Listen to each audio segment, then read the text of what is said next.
Kızıl kalem geçirsene. Yok, o men özüme gerek. Onu yaşlı berey. Yok, oğlum bana gerek. Şeýle mi? Onu kalemlerden ulanmaýanyň berey. Yok, berjek däl. Bular men kalemlem. Bulan hemmesem gerek. Başka oyun oynay.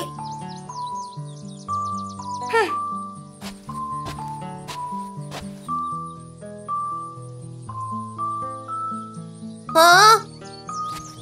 Dur. Bu menke.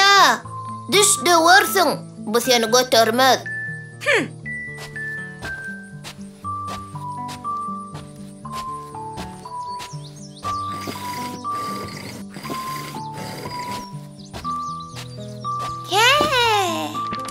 Ine taptım. Ayo, bemen ingo waryan kitapma. Mana men o kapyorna.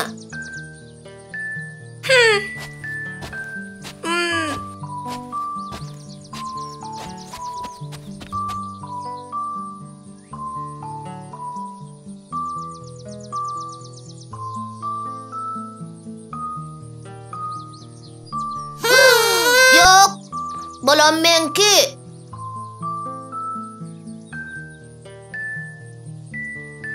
Ha? Getir bari. Men oyuncağım. Oy. Me? Bu topu malonno. Berekella. Bar oyuncağınam kaçırdı. Bular men oyuncaklam. Beyle varsa annem el öz oyuncaklam oynayacak.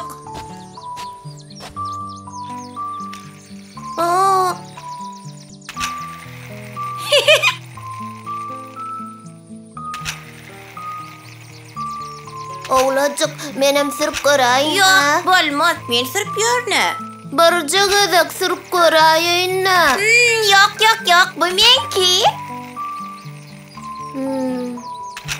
Men kalemlerimi paylaşacak sen bilen. Yok. İnne surat çek kızım gelen ok.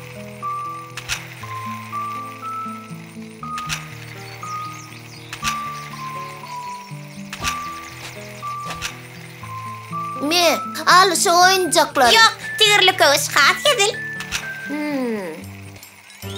Kelleme bir fikir geldi.